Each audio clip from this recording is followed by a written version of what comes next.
Being spat out of one of those giant roaring Hawaiian tubes is the most amazing sensation I've ever experienced in my life. It's joy, fear and accomplishment all rolled into one experience. Sean Thompson.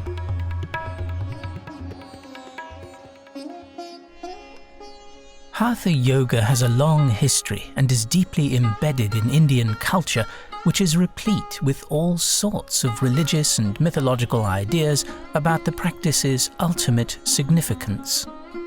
Despite variations among differing schools of Hatha yoga, several core elements have emerged and become widely adopted worldwide.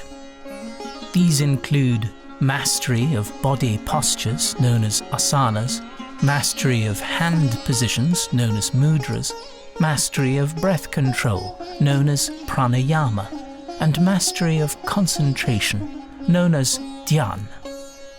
The combinatorial aim of this fourfold methodology was to achieve liberation during one's lifetime from the sufferings of human existence. Achieving such an enlightened state is known by various names, including moksha or nirvana. What is much less known is how yoga, shorn of its theological overlays and spiritual ultimacies, is similar in many ways to the art of bodysurfing. At first glance, this may seem like a gross exaggeration, but on closer inspection, it is clear that a body surfer adept at riding waves actually employs yoga's fourfold technique. For example, imagine the following scenario. You are out at 40th Street in the ocean at Newport Beach in California. A 6-foot wave approaches, most likely generated from a storm off the coast of New Zealand, more common in the summer. And as you correlate your position with the wave's momentum, you position your body just right, asana, so as to best navigate the elevating drop. As you do so, you adjust your hands accordingly, mudras, to better hydrofoil the steep slide. But while doing all this, your breathing, pranayama, becomes much more pronounced, with deep inhales and moments of prolonged oxygen retention. Riding the wave, your concentration, dhyan, dramatically increases as you try to see if you can somehow navigate the collapsing tube and find an exit. Instead, however, you are sucked over the falls, and as you are being tossed, you know from experience that you must hold your breath and not panic. Finally, after being released from Neptune's whitewater washing machine, you float to the surface and take an intoxicating gulp of air. Swimming back to the lineup, you attempt to be more rhythmic in your breathing, so to conserve energy for the next set that may arrive sooner than later. You repeat this same pattern over the course of a 2-hour session.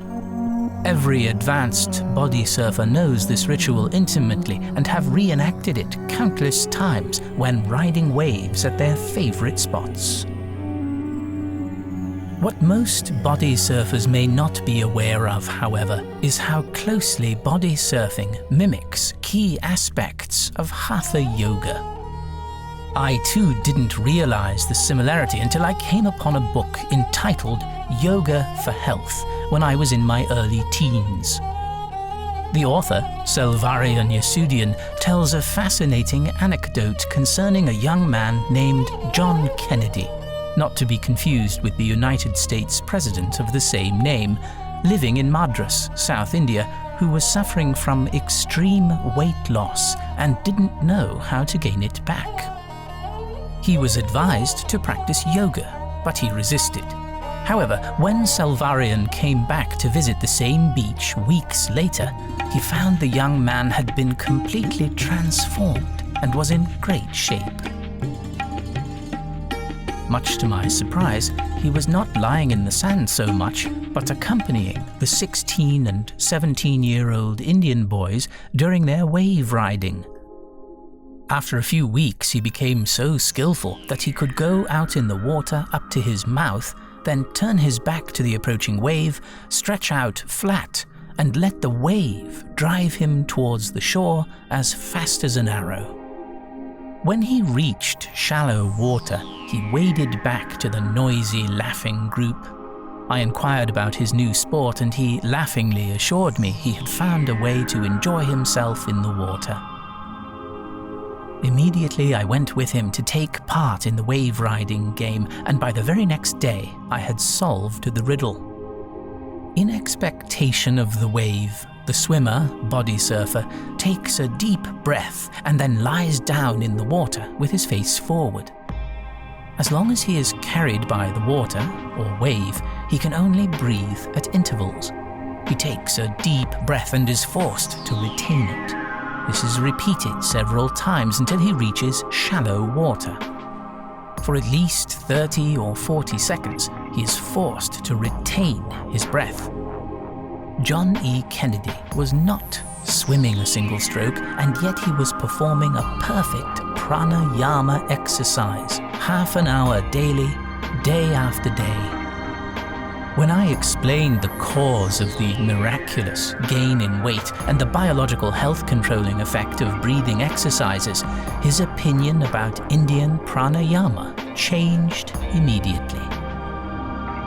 For breath is life, says an old Sanskrit proverb, and if you breathe well, you will live long on earth. Bodysurfing involves a natural process of breath control, and it was for this reason that the yogi exclaimed that it was a perfect pranayama exercise. What he failed to notice, however, was that bodysurfing also involves other facets of Hatha yoga, particularly among those who are adept in riding waves with full body immersion. Indeed, even some of the physical contortions that expert bodysurfers utilize mirror many of the prescribed asanas advocated in Hatha yoga. Of course, bodysurfing, unlike yoga, is much more dynamic, since the bodysurfer must adapt moment to moment to changing water and weather conditions. Bodysurfing can be likened to a form of spontaneous yoga because its very process necessitates fluid and unexpected responses. Moreover, where one bodysurfs alters how one navigates the wave, since different locales demand different approaches. The yoga of bodysurfing is by its very nature condition dependent, and thus dramatically contrasts with performing exercises on a mat. The Wedge in Newport Beach, California, is arguably the most famous bodysurfing spot in the world. It is one of the only places in the world where there are exclusive hours during the day set aside for bodysurfers only. It is also one of the most exciting and dangerous waves in the United States, even though it only breaks well on south and southwest swells, which usually arrive between the months of early April to late October.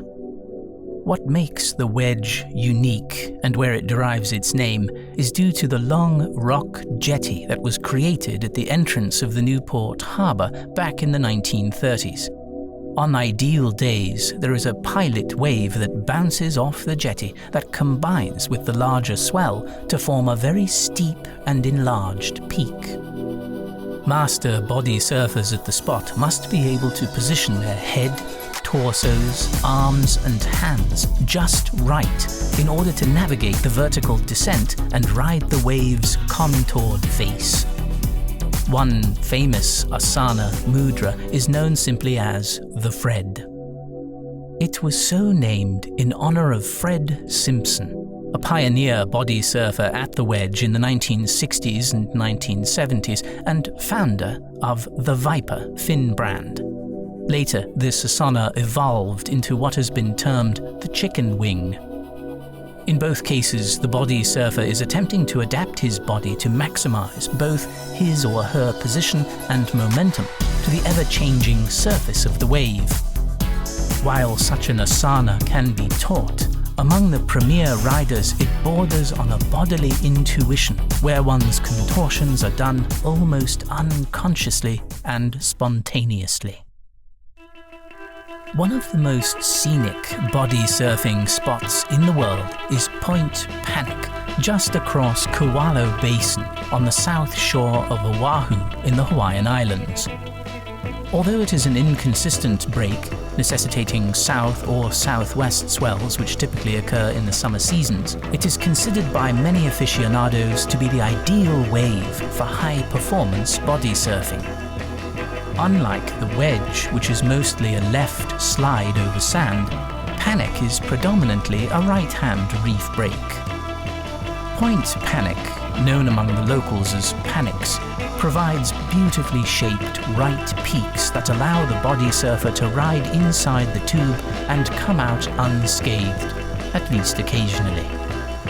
Point Panic boasts some of the finest body surfers in the world. These wave-riding connoisseurs have developed a unique asana and mudra to contort their bodies and hands so as to optimize the pulsating shape of the wave. Back in the summer of 1993, when I first rode the spot for the first time, the then mayor of Panic termed the tube riding style as driving the truck, where one's arms and hands curl in order to better spin up and down through the wave cylinder.